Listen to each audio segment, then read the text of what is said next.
But what I've seen CrowdStrike, what I think they moved the needle is one, Sunil's right, to give you more visibility on what's happening, but they make sense of it and it's quicker. And those malwares and viruses of yesterday are no longer really what's you're seeing impacting companies that are using CrowdStrike. The successful attacks are probably targeting the browser sessions, some sort of phishing attack. The Adversarial Podcast. Why you gotta be so adversarial? Adversarial. It's time to get adversarial. Hey guys, welcome back. Adversarial Podcast. This is really getting fun. I was looking forward to jumping in with you guys. Mario and Sunil, it's good to see you guys as always. Anything new going on in your neck of the woods? Sunil, before you take a swig of coffee, let me put you on the spot. Well, right now for most of my team, it's high holidays, so Yeah. it's quiet on that front, and that means I can get more work done. All right. So you're trying to play catch up. Good luck with that. Thanks. And Mario. Well, I had to deal with the traffic. All of a sudden, we got more traffic in the city. People are starting to say that we're getting traffic back pre-COVID days. It could also be that we also had a conference near my office, which appeared an AI conference, which appears to be the theme now. There's an AI conference. Goodness knows who sponsors it. But there's one every other week, honestly. No, I'm not surprised. Yeah. It's an AI city. It's come to San Francisco. There's an AI conference going on at all times. AI conferences are like the picks and shovel of the AI industry, right? So It's gold, baby. It's Well, gold. it's not the gold. It's the tools to pick the gold, right? You just offer the tools, and conferences seem to be like an easy way to sell the tools. Bah humbug. It's gold. I'm just going to. Cool. Well, good. Hey, quick. I got to ask on that, Mario. Like, give us the general SF pulse. Post-COVID, people are saying, "Oh, the traffic's back. Maybe it's a conference or whatever." What's the general vibe post-COVID? Do you feel like things are picking back up? Labor market, so on. Has anyone come back from Austin yet? It's really there's a lot of contradicting data because, I think California is still one of the highest unemployment in the country. Mm-hmm. And the Bay Area is not doing so well either, at least the numbers that were published. But hey, maybe those numbers are fake numbers as well, right? We don't know what those numbers mean. But in San Francisco, you could see restaurants opening up more. Restaurateurs are really excited. Okay. Reservations are months in advance now. Foot traffic has definitely gotten much more busier. And the driving, even yesterday, my wife was commenting on how just seems the traffic is just getting busier and busier. Okay. Well, I can tell you, from my students that are entering the workforce, I'm definitely hearing that the software engineering market is tougher. And I don't know how much of that is lagging indicators of economic woe at the companies that were footing the bill, or how much of that is the leading indicators of, you got to think, even if AI doesn't disrupt the labor market the way it's promised, there's people that keep walking into boardrooms and promising it. And, the directors have got to be saying well, hold on, then why are we going to do 500 headcount next quarter? Okay, we'll make it 400. And even if it hurts just to make good on the promises, I got to think some people are slowing down hiring in anticipation of AI. Yeah, I think the bigger companies are probably doing that. And I've seen that, Jerry, and I speak to a lot of clients, as all of you guys do. But there's a lot of young AI companies that are hiring engineers, and it's getting competitive for engineers in that space. Sorry, Sunil. That's so true. Yeah. I did talk to, we talked about that after the Vegas and Black Hat and all of that. We talked about the competition and the Atlanta team winning the AIXCC, if I'm remembering it right, competition. And I ran into the guy who led that whole effort. And one of the most notable things he said, just straight up, was, they win, and the job offers, boom, just drop on the entire team, for the whole team immediately. So you're right. It's definitely still hot. And you hear about that with Meta and these crazy job offers. So maybe San Francisco is disproportionately benefiting from the micro shift within tech into AI. Most of the Team Atlanta, I think, was Korean. So if they're trying to find a job here in the U.S., they may get deported. Yeah. Oh, that's right. That's right. Especially if they're with Hyundai here in Georgia. That was that That's whole right. episode. But we do have an agenda, and the H-1B visa status is on the agenda, and we're not there yet. So we'll get to that, and we'll get to immigration a bit in a little bit. But to kick things off, so as usual, we collect a number of topics throughout the week, three of us and our producer Tilson, and there's a number of things that we were talking about. But there was one that I contributed that I thought about, like hot on the heels of our last episode, and it was, there's a cat sighting from Mario. Yes, the ratings are through the roof. Yes, we got a cat about 2 weeks ago. My younger kid finally wrote a 2-3 page proposal on why we should get a cat. It turns out a lot of kids do that. I've heard that. I'm glad my kids have not heard about that yet. Yeah. They're gonna do it. Actually, I think my kids might have done that, but I balled it up and said, yeah, whatever. We're The awful. kids dead for getting a dog, but somewhere they left out the provision around taking out the dog for a walk every night. Yeah, it'll end poorly. I know, that's why we ignored the kids, but yeah, we'll probably get a cat one day. But anyway, so right after the last episode, I had this thought, and then I realized, this would be really good to discuss on the podcast. And it was about, if you go back in time as a practitioner, what are the companies that move the needle on security? And I wanted to throw it out because I feel like there's not a direct correlation between the ones that are the most successful towards, let's say, shareholder return, and necessarily the ones that have actually made a difference and improved security and lessened the amount of incidents and losses and victims. And I don't think that the layperson necessarily gets. I think they'd find that exciting, interesting, surprising in some ways. So I thought I'd throw out some names out there, and then I'd love to get your opinions too and talk about whether they move the needle. So let me start with one that everybody will think of. So like a CrowdStrike. I have specific opinions in like yes and no against it. When you guys hear that name, has the existence of CrowdStrike made the world a better place from a cyber perspective? Well, let's define what we mean by move the needle. And I presume it's a substantial shift in how we do cybersecurity or how we look at cybersecurity. And efficacy specifically, not just changing, but efficacy. Well, presumably that comes with a higher degrees of efficacy. So the way I would look at CrowdStrike is that they changed, when they moved to the cloud model for detection, what it enabled, it was a pain from the standpoint of those who wanted to keep everything on premise, never use the cloud, all that kind of stuff. But I think it moved the needle. I think the one thing that I would give credit for CrowdStrike in moving the needle is it brought the playing field back onto home turf instead of enemy turf, so to speak, or away. It became a home game and not an away game. What I mean by that is if an adversary wanted to find a way to bypass these endpoint protection tools, well, you have to play on CrowdStrike's turf, and everything would be observable. And so if you wanted to find an evasion technique, well, it was visible to the defenders.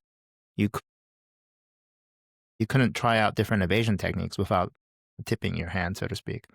And so this sort of model of how do we bring the advantage back over to our side by having everything be observable is what the cloud-based approach that CrowdStrike introduced, or at least made more successful, if you will. I don't know if they introduced it, but they certainly made it commercially successful.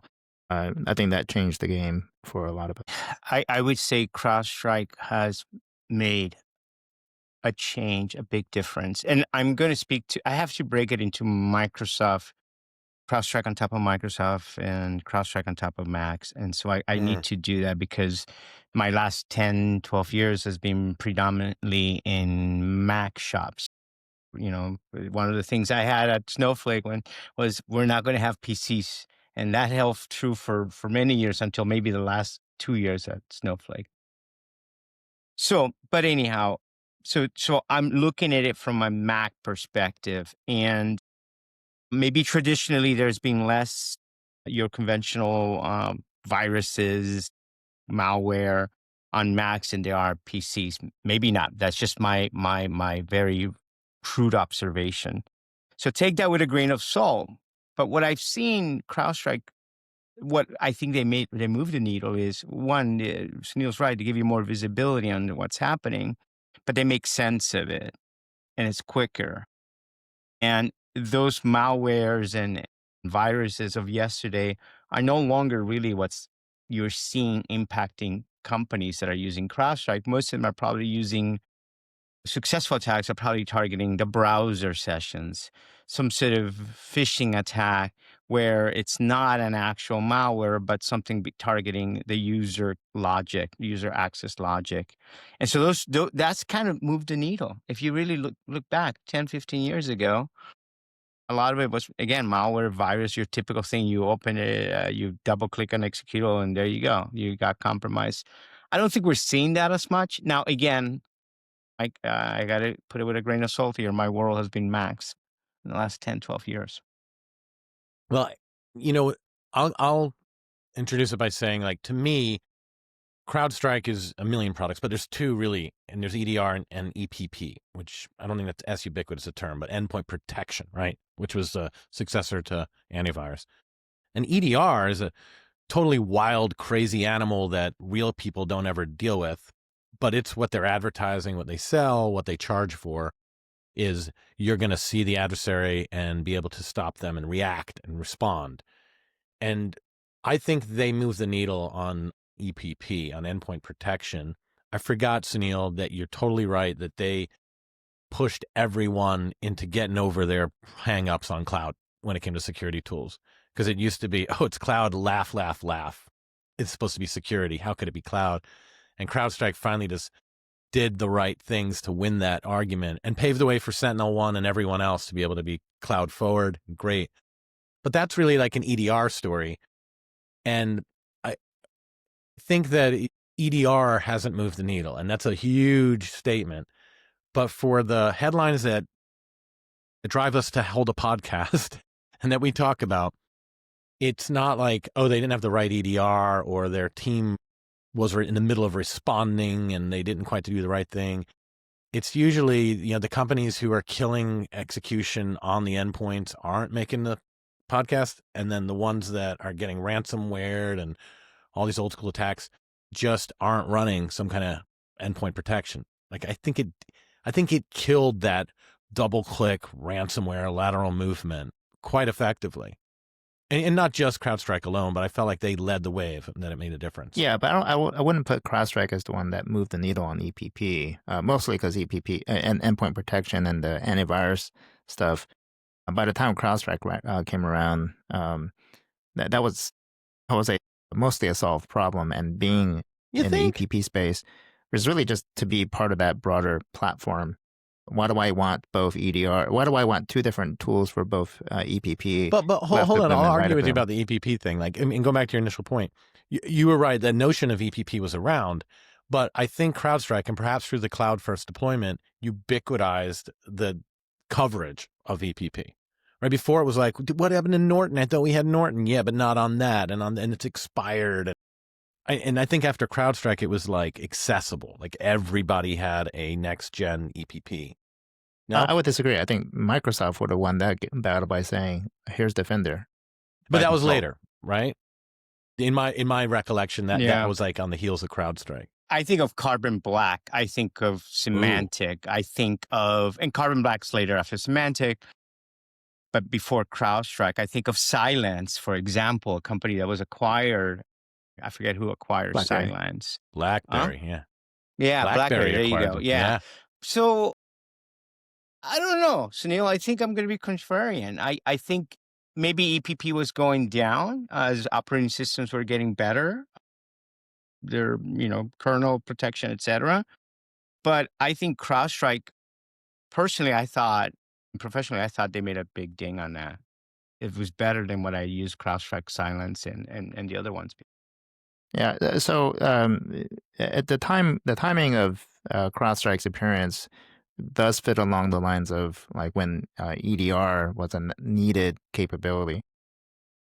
My first encounter with EDR was when I was at Booz Allen. We actually had a very early version of EDR that we called oh my god, I don't even remember it Tanium. anymore. No, I'm just kidding. No, it wasn't Tanium. It was a homegrown tool that basically did least common Big Brother occurrence type of least common occurrence type of analysis. It was extraordinarily effective, actually. We found tons of intrusions just using that as a basic construct. And I think EDR as a capability moved the needle. I'm not sure I can point to any one particular company that moved the needle on EDR, but one of the companies that didn't really sell a product as much as they sold a service would have been someone like Mandiant. They're the ones who actually took the practice of hunting and threat detection, and kicking the adversary out really to the next level. And when it comes to moving the needle, I think the release of the APT1 report in 2013, I think it was, moved the needle when it came to threat intelligence sharing, which really up until then, there was a ton of threat intelligence that was available in the national security space that the government had held. And when the APT1 report came out, a lot of folks in government who had all access to this information but felt like they couldn't share it with industry, I had the sense that they were quite relieved that there was some precedent put forth to say, hey, not only is this kind of stuff already out there that could be collected through commercial means, but it was extraordinarily valuable to industry. So let's go and start sharing more of this out there so that industry can benefit. Yeah, I totally agree. Mandiant moved the needle. I think that one counts. And like, to me, it moved the needle because most people didn't in the world, I always like to talk about like the bottom of the iceberg and the majority and the long tail of data. Most people won't encounter Mandiant, hopefully. But just having it possible, having a bookend to forensics, like if things are really bad, we know we will get to the bottom of it. It's just a matter of how much we want to invest. But if we're willing to spend there are experts, they do exist, and there is some tradecraft here. And I think even having done investigation myself and having worked with Mandiant, it's really hard. And attribution, not just on targeting, but like post-event and the sequence of events and finding patient zero is really hard.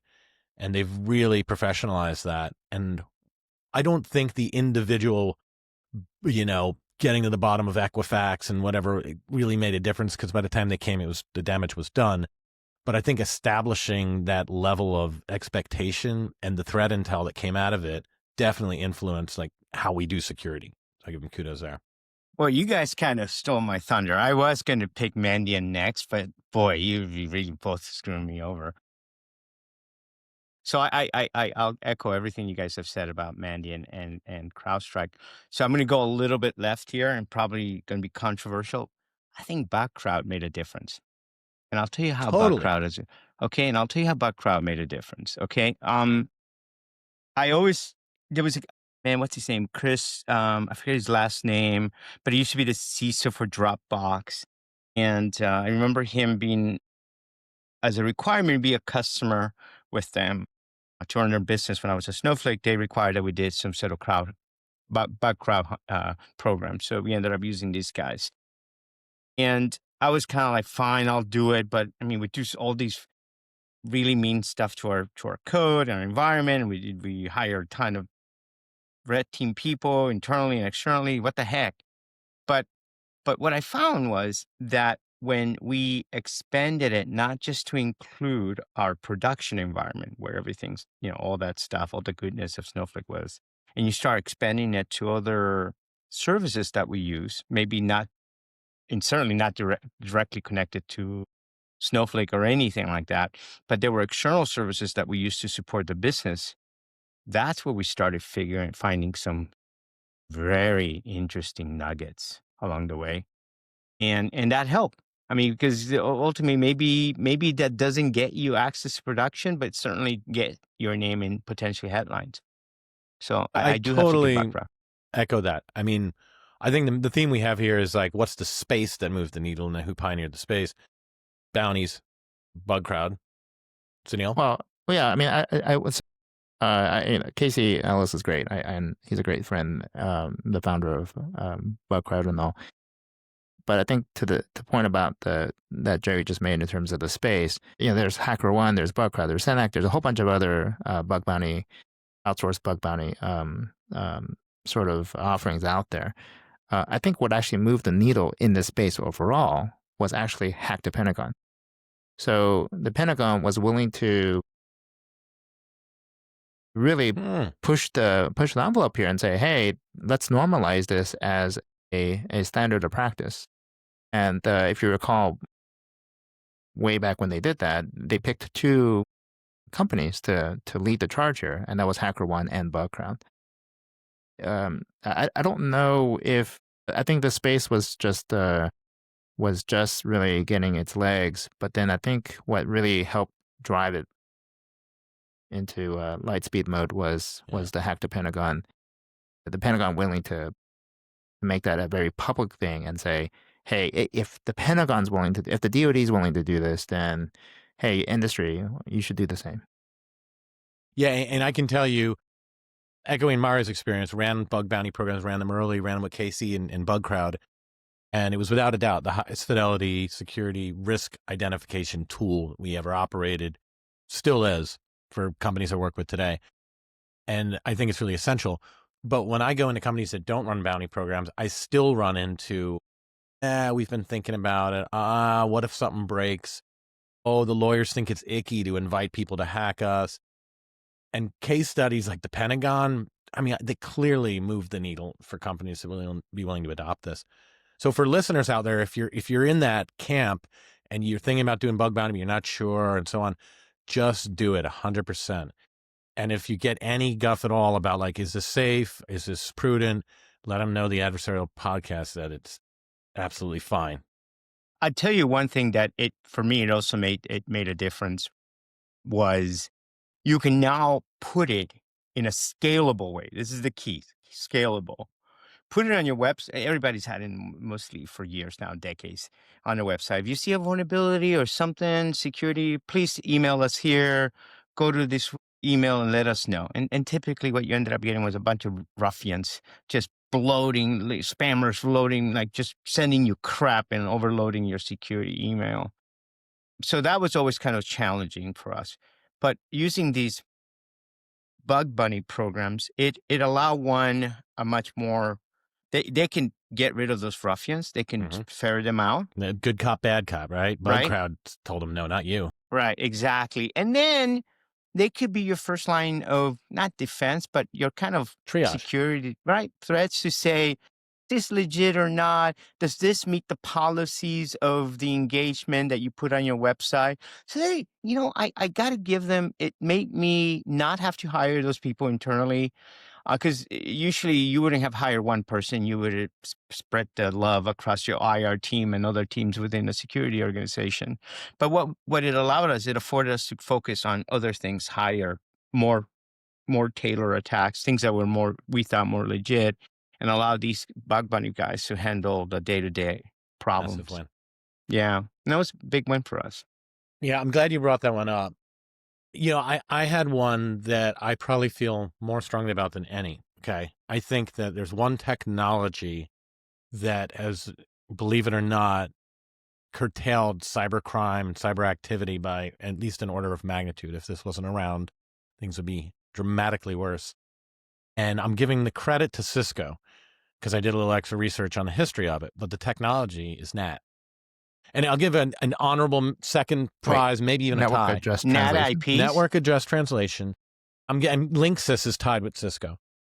If we didn't have NAT and everybody that came on the internet in 1998, 99, 2000, if they didn't get a Linksys router and get NAT, then all this stupid CVEs that we pretend we care about that don't really matter on everything, the IoTs, the endpoints, listening daemons on default, on Linux, on Windows, all those would actually been exploited instead of just being academic exercises. No, that has saved the world. I disagree, jokingly, because if NAT didn't exist, we'd be on IPv6 and you couldn't find those IP addresses. Nah. You Well, couldn't half of us scan are the on there and internet. don't even know yet. So this is legit. I mean, okay, brilliant, Jerry. I worked And at no, just to be clear, no joke. I mean, I'm my gonna mom's give you. network didn't have NAT. I'd have to be up there all the time playing Mandiant. I'll give you a real life example. I worked at UCSF some decades ago, and at that time, this was in the 2000s. They had a Class B IPs, like freaking gazillion IPs, wide open on every endpoint, And so right? instead of doing this NAT and making it complicated, they assign every endpoint, every laptop, every workstation with actually routable IPs, public IPs, because they had a ton of IPs. Let me tell you the security freaking headaches we had to deal with in that place at UCSF because of that. So yes, kudos to you, Jerry. That's correct. I would say NAT did make a difference. Yeah, and the funny thing is we didn't come across it for security at all. It was just for convenience, and everybody's LAN and their masquerading rules are all the same. You could just cookie cutter drop deployments. And I mean, just imagine the instructions and the support calls Linksys would have had if they were doing pass through and routing and subnet allocation, all this crap. But oh man, it saved the day all day, every day. And if anybody says, well, without it, we would have gotten better at security because we would have had to. We've tried that. That's not going to work. Hey, one that we didn't mention that I thought of later on was ISS. I thought you were going to say ISS, especially Atlanta. You from Georgia. And Atlanta. Yeah. And like, they've done a lot of stuff. Well, they did a lot of stuff. But I think the one thing that was kind of the watershed for them was the scanner, right? Well, okay, hold on. So while they created the technology, while they were one of the first commercial IDSs out there, I would argue that Marty, Rush, and Snort really was the one that moved the needle. Well, hold on a minute. But you're I'm not giving them award medal for IDS. Yeah. I don't think anybody right. ever did anything useful in IDS. And I love Marty and I love Snort. But I'm giving them credit for real secure, right? The scanner, just the notion of scanning. Yep. I mean, you could give them they a did separate both. blue they ribbon did for IDS. IDS. They did host-based IDS, and they also did vulnerability. They did scanners. RASP. You can install an agent on your web server, and it'll work great. No, it won't. It'll destroy everything. Correct. I'm just giving them the real secure. Do you feel like IDS has been a successful, productive member of society? A well-tuned one, yes. Really? It's like, hey, warning, someone is executing this exploit pattern from 1993 against SSHD. No, they're not. An out-of-the-box one, no. A well-tuned one, yeah, sure. I think that's true of all security tools. As well as a SIM, right? A well-tuned SIM is a great benefit. A poorly tuned SIM just creates a lot of noise for you. Laugh even more. Oh my goodness, we're going there again. Before we get off the award ceremony, I think we're going to have to come back to this thing in future episodes, but we didn't even talk about Cloudflare, CDN, F5, load balancers. I think those companies and categories move the needle. What I think moves the needle for someone like Cloudflare is the ability to do security at scale. And what Matthew Prince over at Cloudflare really started to do was, one, he made Cloudflare available for anyone who wanted to use it for free. One, that's great. But two, he said, these are just built-in security services that we'll just throw in as a part of the free offering. And so it really moved the needle by making security available to those the below the security poverty line, so to speak. You just now had built-in security measures that you just literally just click on and boom, boom, boom, boom. Like, for example, I was just checking it out just the other day. Security headers. If you ever go to security headers search, if you see if you go to the bit sites or the security scorecards of the world, one of the grades that they give your website is based on your security headers. Because that's all they can see. Yeah. In the past, it used to be really hard to configure them properly. Well, go to Cloudflare, you flip on this one switch, and boom, you already get to an A. Maybe not an A+, but you get to an A or something. And TLS for TLS support? Yeah. I mean, if you go to any organization and they fall for the ruse that's important, and you decide you're going to burn that down, the number one thing to do to fix TLS versions is actually just to move everything behind Cloudflare or CDN. And then you flip the switch later, but just moving them there is the lift. I mean, I also think back to the vulnerability scanner, and I know we probably poo-poo on it all the time nowadays.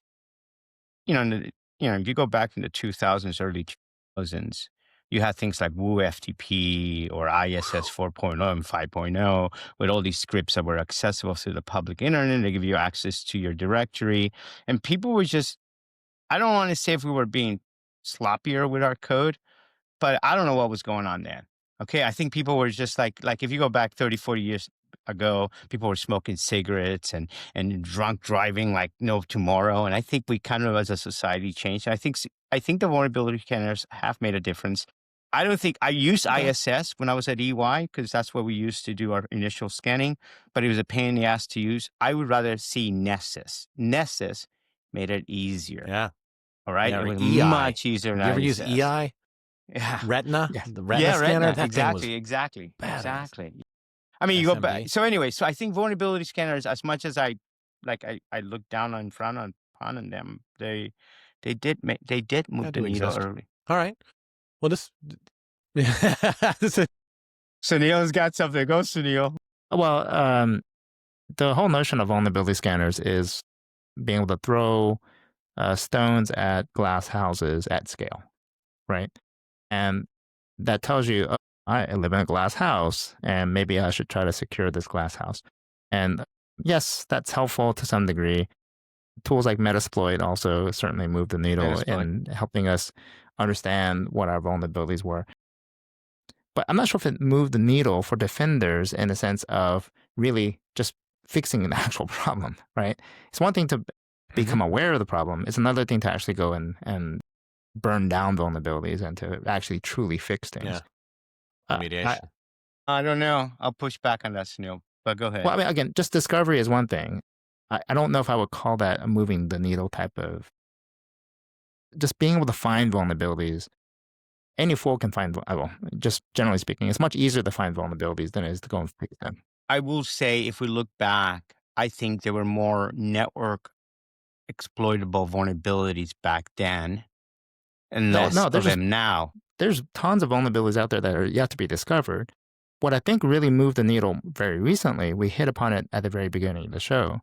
So the DARPA AI Cyber Grand Challenge, if you look at the details of it, it had two parts. One part of it was go find the vulnerability. The second part of it was go fix it. Yeah. Okay. And I think that fixing part is the remarkable part.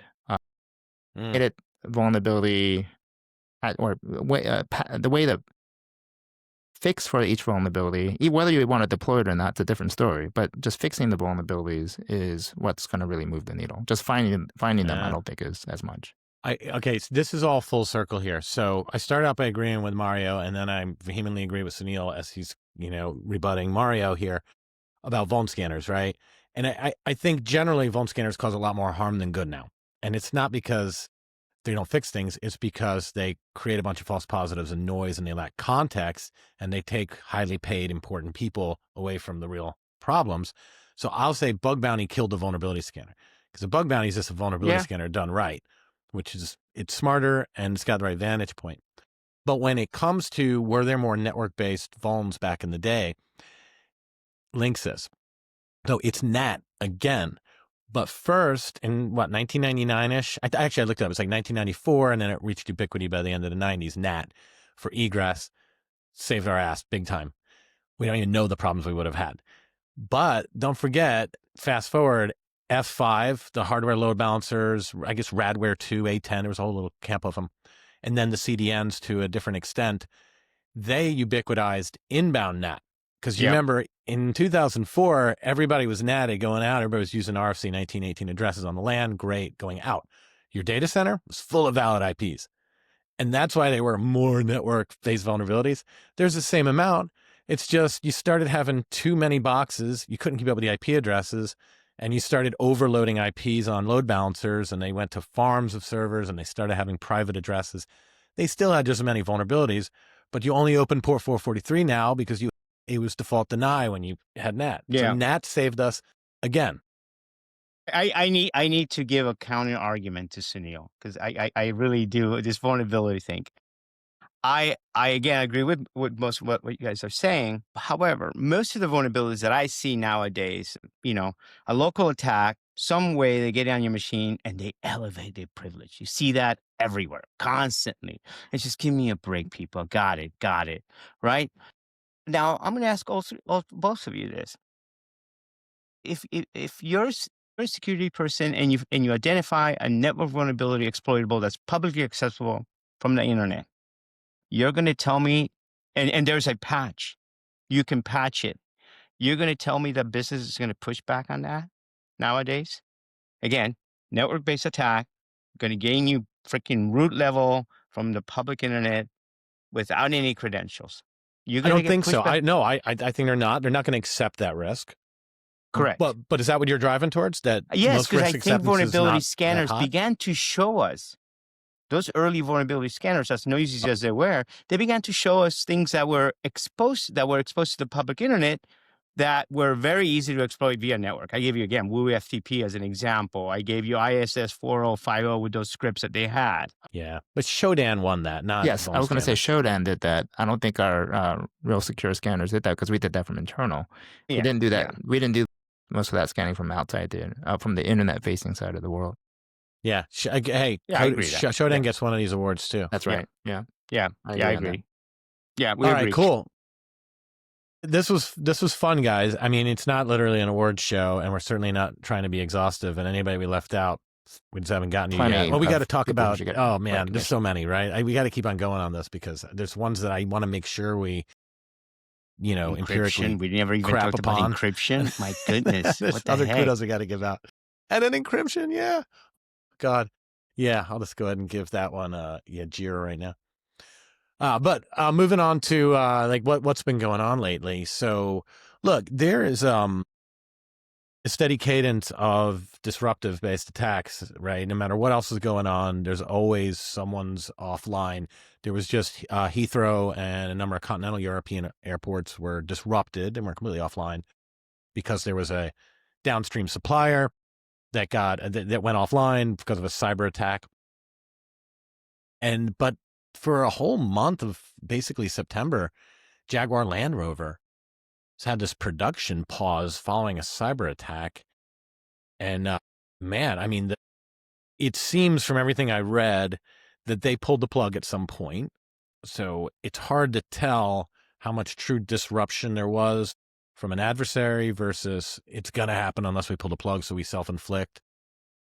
It's also not clear to me, and I dug a little bit, whether this is classic, I'll call it double-click ransomware, meaning on an endpoint, it's encrypted and it's spreading laterally, versus, I mean, what we've seen is screenshots that make it clear they're inside, they got root, but I don't know if they're just saying, I got all this data, and if you don't do this, then we'll share it, in which case a shutdown wouldn't really help, right? Or if it's, we can spray paint all the cars pink because we control the robots. What are the signals you're getting out of the limited data that's coming out here? And do you think they're just overly conservative and shutting things down really quickly? Or do you think this is like a watershed, serious, deep-rooted attack? I think the Occam's razor would suggest that it is a preventative measure similar to what we saw with Colonial Pipeline. So their IT systems got popped. They don't know if their OT systems are also affected. And so as a precaution, they shut things down until they have a clear confirmation that there isn't any compromise of your OT systems. That would be the most logical, in my view, guess as to what's happening and why the production systems have gone down or paused. And there's no specific, hey, we've been ransomed and, well, or rather, the OT systems are now ransomware and inoperable. It's crazy. I mean, if you think about the number of companies that get ransomware and pay the ransom, at that point, Nothing has changed on the calculus you just mentioned. We don't know if they have access to the OT system. They probably do. They seem to have had root. Yet just because they wrote them a check, they feel comfortable continuing on business. Right? I mean, nothing has changed at all. If anything, it's even worse. You have no idea what they did. You just gave them the ransom, but you still know they were in there. So, I mean, it seems like a pretty conservative decision, though, to go a month here with things shut down. I mean, I saw something about employees being told not to come in as of September 1st. And that hasn't changed yet. I mean, will this just go? I guess we'll never get to the bottom of it. But are people just being way too conservative in their reaction? And they need to not necessarily. Take some rest? So the one general question that, well, one way to look at this is they're getting an opportunity to exercise their business continuity plans, and very few people have an opportunity to truly test out complete black start procedures. So let's assume that there wasn't an actual attack, but they had to do a full black start, like from beginning start procedure. How long would that take? Would it actually take potentially a month if they've never exercised that before? And I would argue that there are many companies in this exact same boat where just knowing exactly how to get every system back up and running again is not a trivial exercise, and it just takes weeks for one to figure that out. So if this turns out to be destructive ransomware that took all the systems down, they had to do a full rebuild, then it is what it is. If it turns out that they were worried that might happen and therefore they took everything offline, do you think it's possible that'll turn out to be a bad move here? They overdid it? Free BCP exercise? It's not free. They're paying like was it $50 million a day? It's insane. Hey, at least it didn't have to pay for consultants to do it, right? Yeah, that might have been more. The first thing that when this article, you guys mentioned this article, I thought, well, boy, I guess the Jaguar Land Rover has lost its panache in China and in Russia because they're allowing these guys to go and hack it. Right? Because they wouldn't do that maybe 2 years, 3 years ago, right? Well, hey, speaking of the BCP exercises, Sunil, something that was on my mind recently. A lot of people, when you get to a certain level of maturity in a big program, you have these commitments you make to doing exercises. Right, and the minute you say, hey, you don't have a policy, that's your audit thing. Next year you come back and we got a policy. What does it say? Well, we're going to do an exercise every quarter. Year after that, oh, you didn't do an exercise this quarter, you get dinged again. So you kind of regret it. But when you put these in there, like just my tip for everybody who's in that boat, doing any exercise, if you must, don't do it if you don't have to, but if you must commit to exercising, explicitly state that an actual live fire exercise satisfies the requirement. Right? We had a lockdown at at our kid's school, I don't know, 2 weeks ago. Unfortunately, it turned out to not be a big deal, so that's great. Everything's fine. Yesterday, lockdown drill. I'd argue they already had a satisfactory lockdown drill. You know, that is a really important point, Jerry, what you said, that, you should put it in your contract.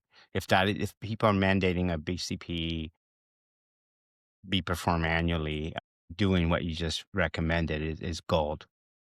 And we did that as well. I think on the BCP, I hate it. That's another one I hate, is doing BCPs annually for some companies. Really, especially if you're a cloud company. I think a lot of it, it just feels like, oh, are you kidding me? What do you want me to replicate? How do you want me to kill AWS? You want me to shut off one AWS region and put it in the other region? Which we did. Yeah, we did. So if BCP is the human side and DR is the systems, right? Then I would say, and have said, that with BCP saying that live exercise qualifies, that, oh, let's check the logs. Oh, yeah, some people worked remotely yesterday. Boom, BCP exercised. And you're right, but I put DR and BCP because everybody messes those anyway when they're asking us to do it annually. Yeah. And by the way, Sunil, back to the Jaguar Land Rover thing. It wasn't a BCP exercise because they didn't continuity the business. It was a massive absence of business continuity. Sure. It's more DR, disaster recovery. 30 days recovering from a disaster. It's DCP. It's disaster continuity, and that's the problem. Hey, so since our last episode, man, the CVE of the decade, maybe? God, that'll be a fun show if we actually tried to the CVEs that move the needle. But actually, this one is great. It's kind of a good story because as far as we know right now, it wasn't exploited.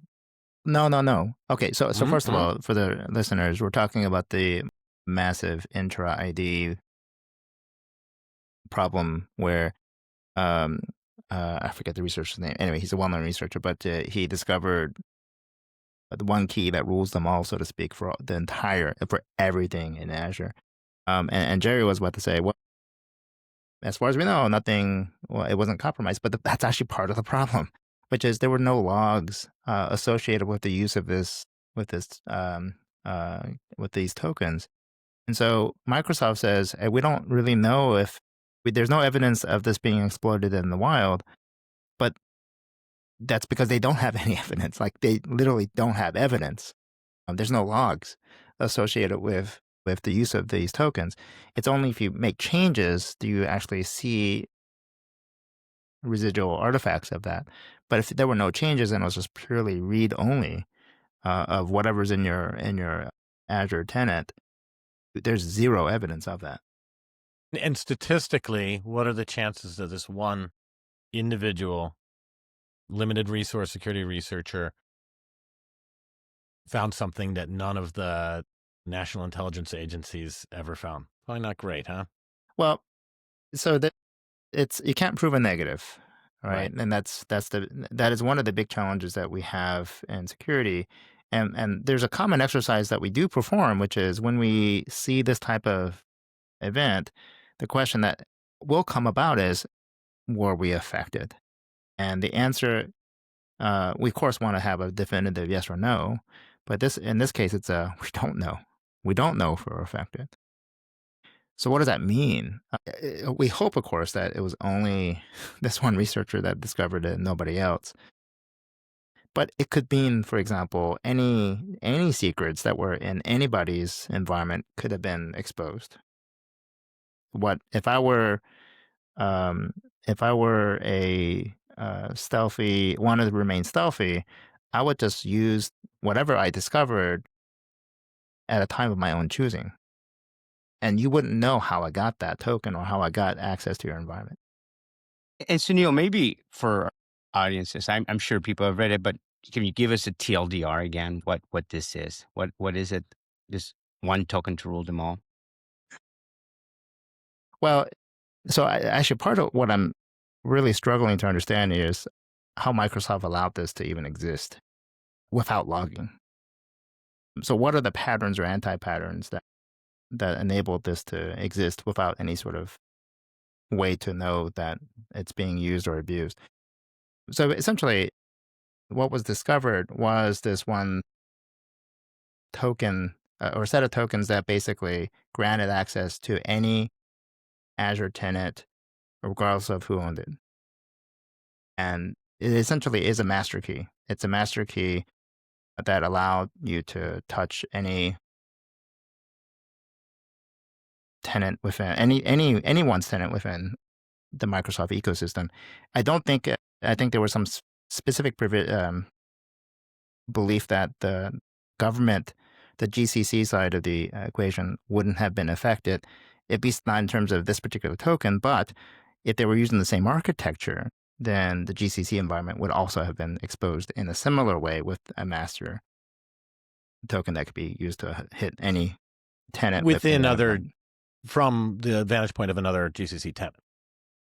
That's right. Yeah. Within the GCC environment, you would be able to access other GCC tenants if the same vulnerability existed there as well. And was this accessible to only Azure internal? It was developed for Azure break glass account. This is like a break glass account.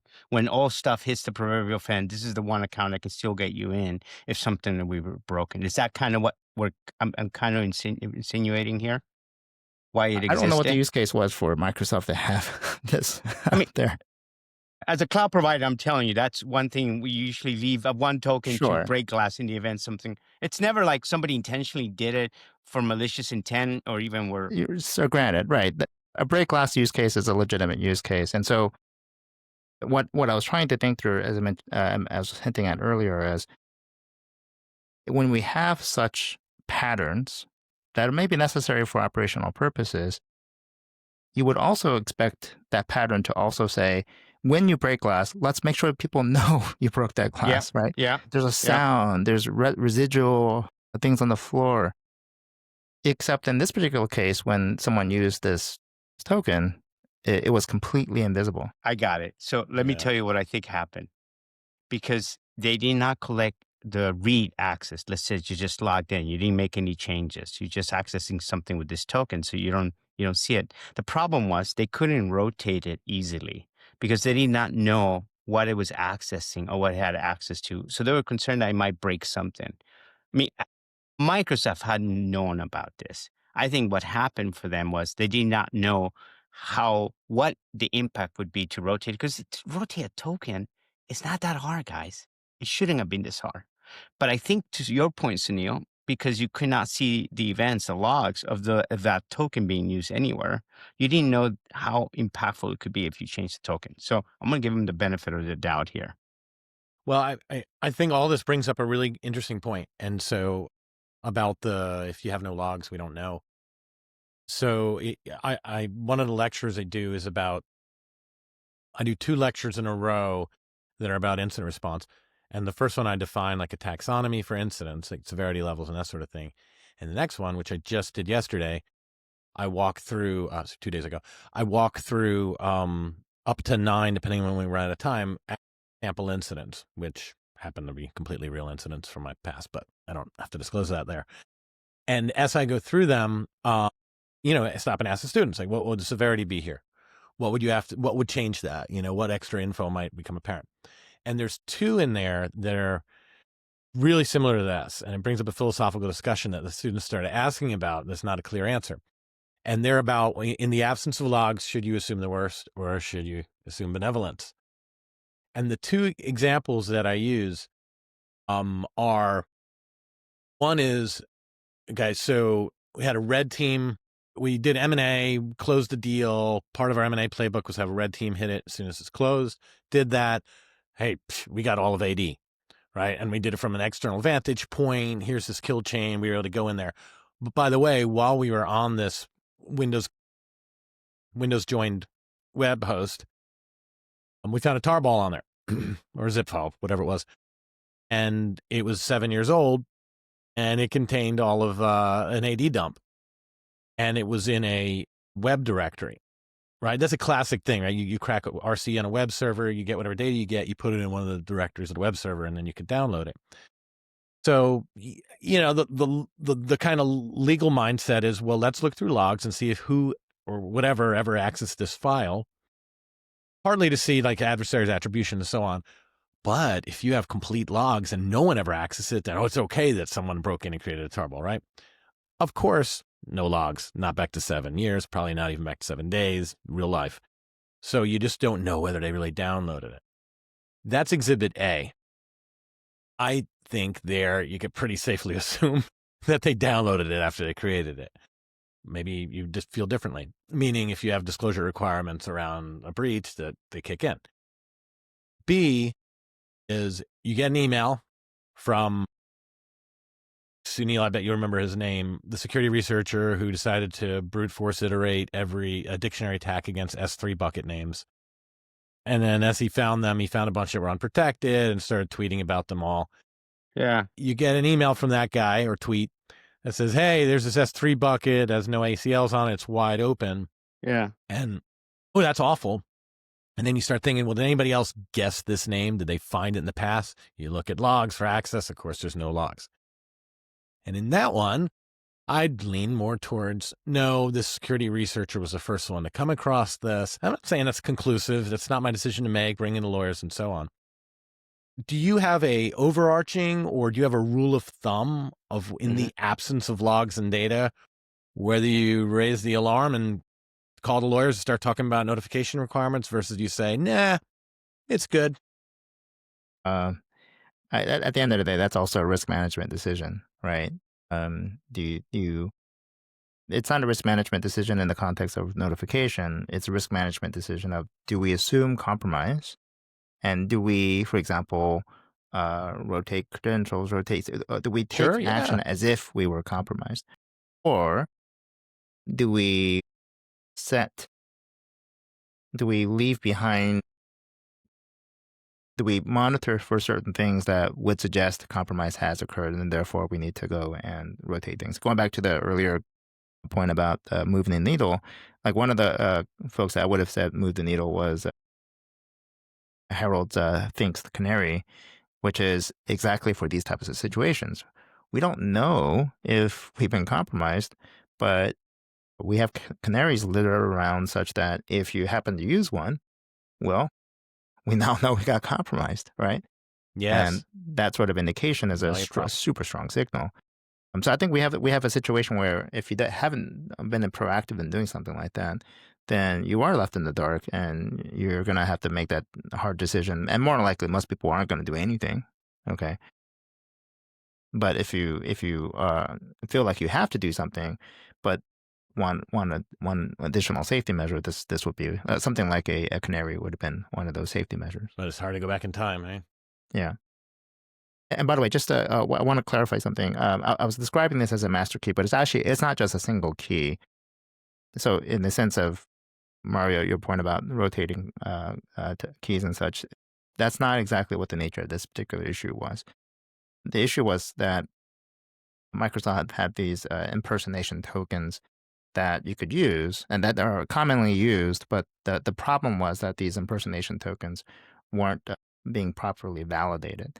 And so you could basically use these impersonation tokens, which are used for legitimate purposes, but could be abused for exactly the situation that we see here. For customers of Azure or for Azure engineers internally, do you know? I don't know enough about the details. That's why. I'm not sure if I understand the question. Yeah, public, external, right? That would be able to exploit this. So they were allowing, yeah. But initially, so like I'm wondering initially if it was meant for support for Azure engineers to support the client. Oh, but no, you're saying no. It's a part of these impersonation tokens are used for some backend service that Microsoft has, and once you have one of these tokens that you can create from your own tenant, then you can then use that to authenticate into other people's tenants because the authentication wasn't being done properly. The validation of that. So it wasn't the token itself; is that it was allowed to cross boundaries between customers. Oh yeah, that's wicked. That's really wicked. That's pretty wicked. But my point is that the use of these impersonation tokens, I mean, the fact that you're impersonating should suggest a couple things, right? But the perspective of if there's any critical service that you have, I don't know what decisions were made by Microsoft to not capture this. I suspect that it's a common decision that we sometimes make, which is logs can be expensive. Okay. And maybe in this particular case, for whatever reason, they chose not to, they thought it was too expensive. And maybe, I don't know. I'm only speculating here, but if at any point in time we think that there's a critical function that's happening, as a good practice, we just have to, we in security have to say, hey, we have to have some kind of logging on that type of function. Yeah. Yeah. I wanted to connect. I'm glad you brought that up because I wanted to connect it to Jerry's question about whether you see this, you see this file that's being available, but you can't tell if anybody's accessed it or not because you don't have the logs collecting it. I tell you, and I hope I was representing what Jerry said correctly. So yeah. What I've seen is, and I think we all experience it, people are using blob storage for everything, which is great. God bless them. Awesome. We need them. Okay. But it's great. But like something like S3, if you leave that in the public internet and you're putting files out there for your customers, for anybody else, marketing material, whatever, to Sunil's point, the log, this we had to make a risk assessment, a risk decision on that. But the logs would generate millions and millions of dollars. I'm not bullpucking you.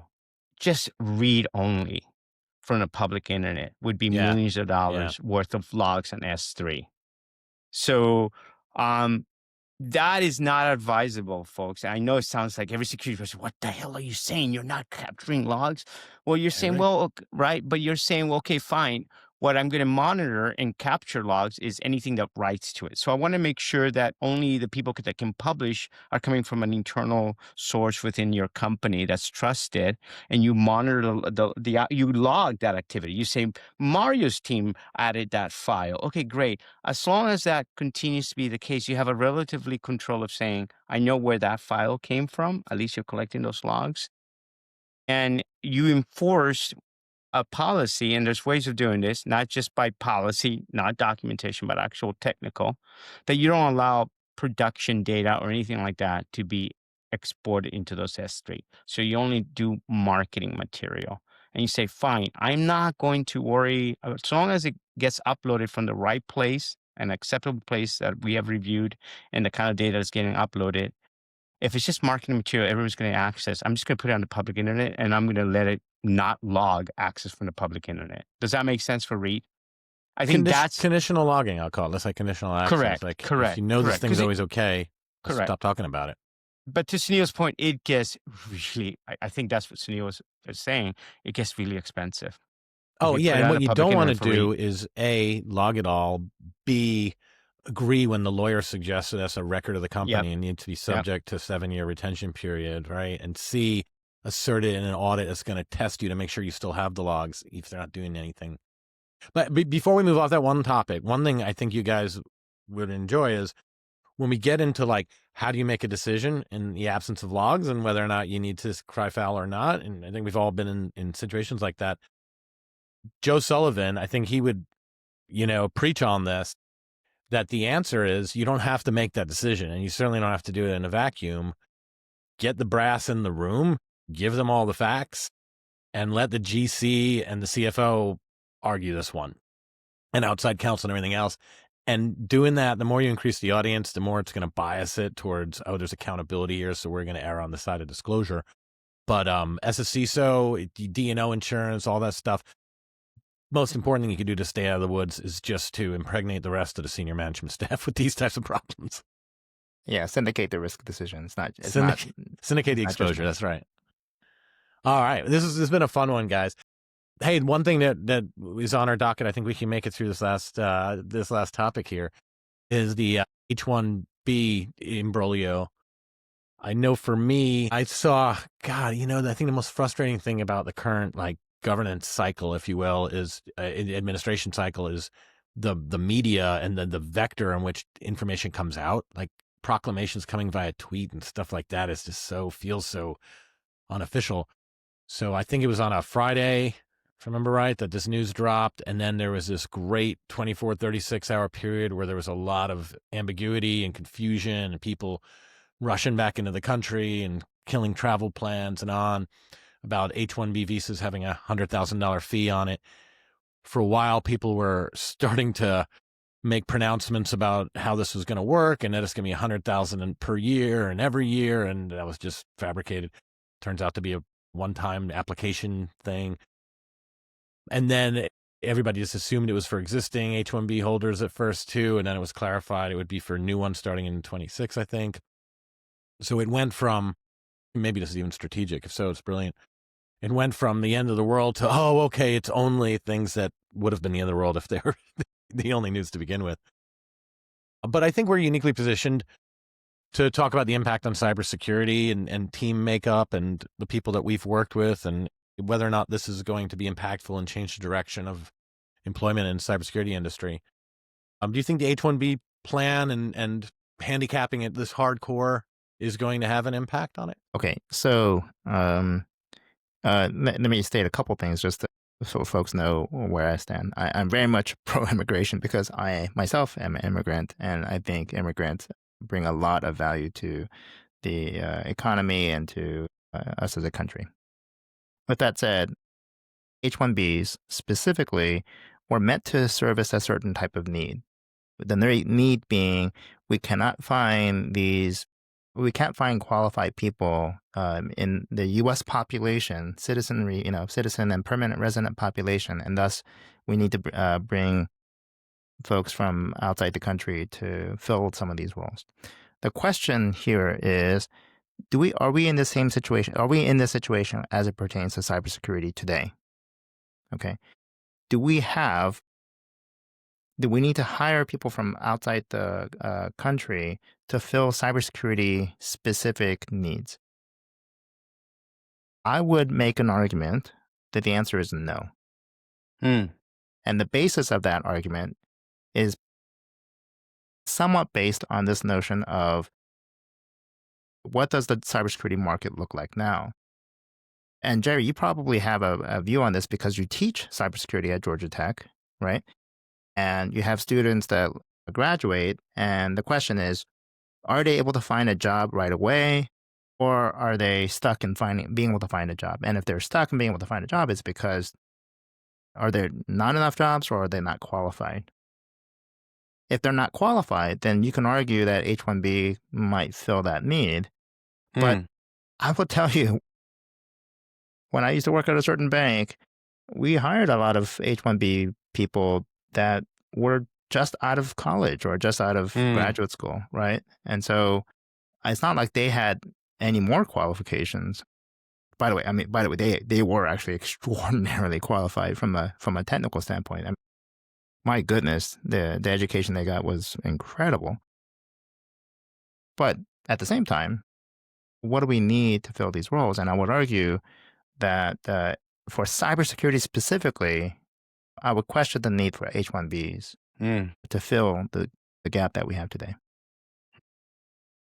Well, I just go ahead, Jerry. I think that there's an algorithmic answer to it, and that's that there is a correct price. I think a fee is the right thing to make people put their money where their mouth is, and like, I can't find anyone here. Okay, it's going to cost more. Is it worth it? Nah, then maybe you could find them. Is it worth it? Yeah, it is worth it. Okay, then I believe you. Think, as silly as that says, with like, I think I saw data on this, and the median being somewhere in the $150,000 range, and the salaries in the tech industry on the H-1Bs. My common sense would have said that to 125 to 150. In that, I think the correct handicap, if you will, would have been like 25 to 33, something like that. And then we'd still have a good bit of H-1Bs, but it would come with are you sure you really didn't find anyone? And I think at 100, it pretty much says, don't even do it. Like, if you can't find anyone at all, then outsource it, or ironically, offshore to Tata or whatever it's going to be. I think the number's wrong. I do think culturally it's become so normalized that like we've lost sight of the purpose of this. And anyone who's worked a while has seen like the little flyer in the back of the break room that says computer engineer being paid $125,000. If there's any Americans that could do this, apply here now because we're about to hire someone that's not. And it's just been like insincere and just kind of shoveled away. But people are just used to it. And I can tell you, like, student wise, I would argue that a lot of the students who've come in from abroad to study here have done so to get a toehold in the States and to start their job prospects. And they would have ended up going down the H-1B route and been exactly what you just talked about, Sunil. And that's got to dry up substantially for this. Yeah. So I haven't heard this discussed. This is just me, rusing, that I could see applications to higher education taking a huge haircut as a result of this, for better or worse. It is what it is. Yeah. Mario, what do you feel about this? Well, just to double up on what Sunil said about immigrants, I'm an immigrant, so I'm going to quote Hamilton, the musical, "Immigrants, we get the job done." So, H-1B visas, right? Like you guys worked at larger companies. I mostly have done startups, and eventually, one got bigger, but most of my world has been startups. And so for us, H-1B visas were a pain in the ass. They're costly. You got to go through a process. Yeah, if you have the HR department, you put those posters, blah, blah, blah, job opportunity, whatever.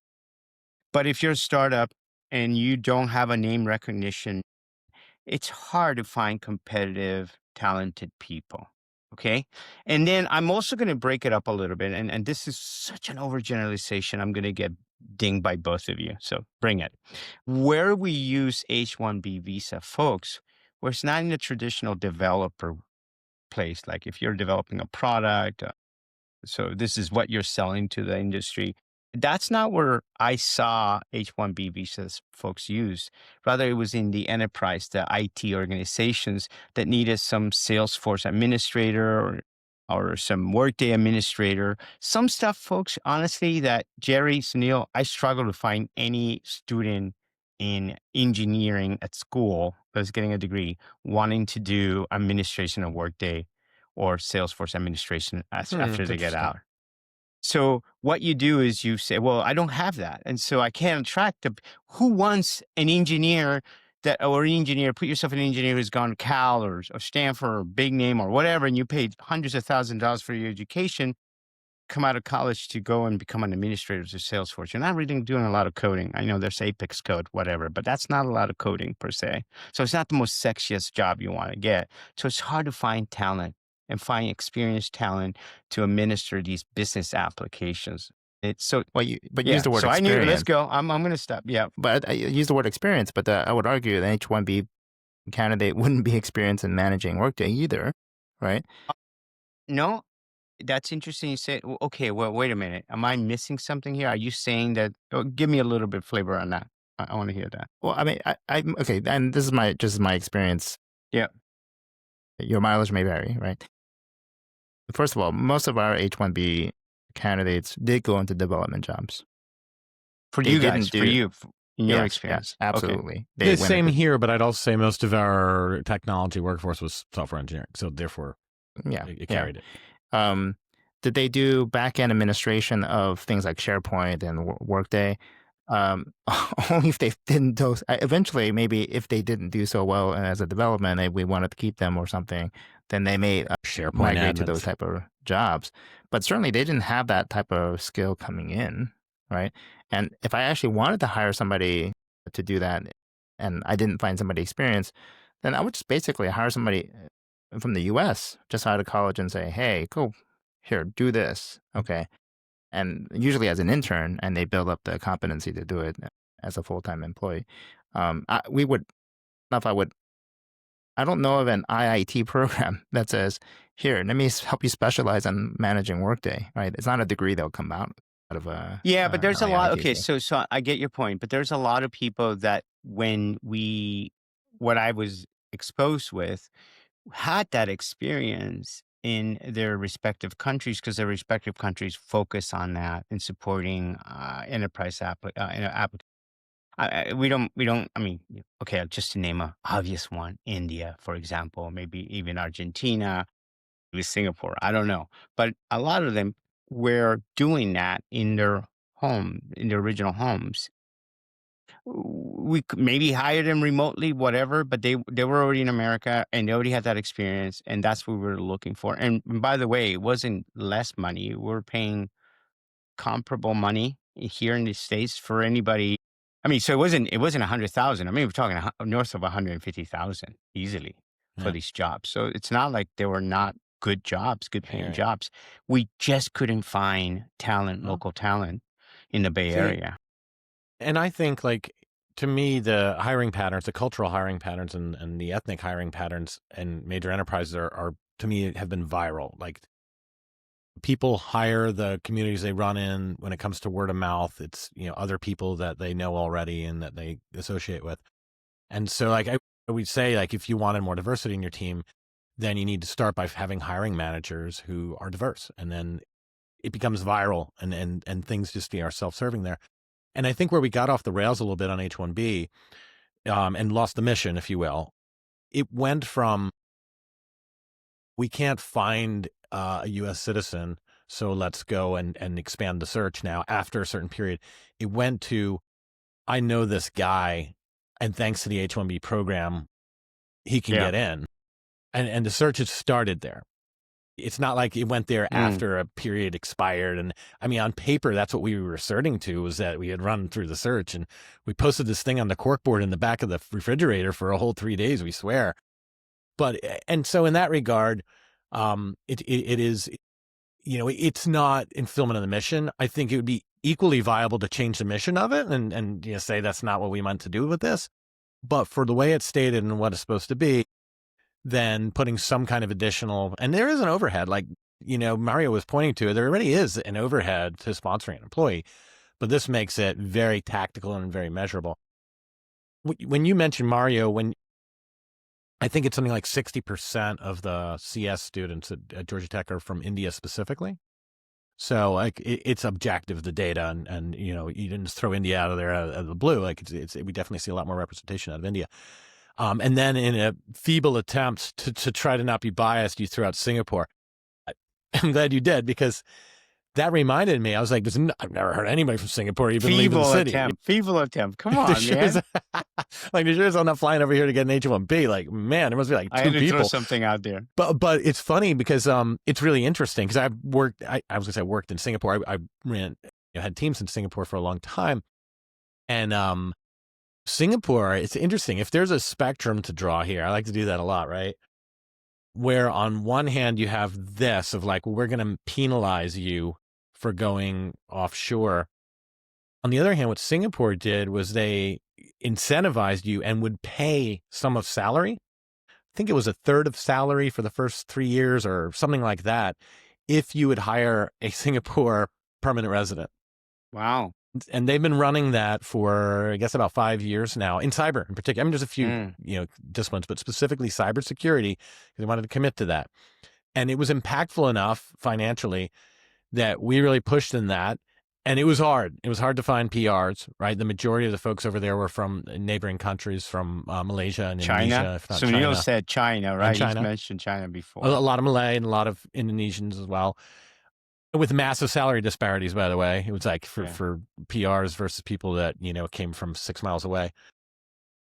In any event, so they were actually it did exactly what you would think, which was to drive up the base salaries of everyone. Because, we're going to get recompense here. Oh, does that mean we can pay more? No. Oh, they're asking for more. Are there any other PRs? No. Okay, let's raise the salary. So it just drove up salaries everywhere. Let me ask you a question before we just to Sure. put a bow on this stuff. We notice a drop on H-1B visas hiring for us during the COVID times. And we were able to go remotely. We were able to hire people remotely. We were able to hire people in Alabama. We were able to hire people in Ohio. And so again, for us, it was not just the Bay Area. It opened up. The Bay Area is freaking uber weird. I'll admit that. It's very competitive, okay, for talent, for good talent. And I don't know if it was you, Jerry, or Sunil, who said something about,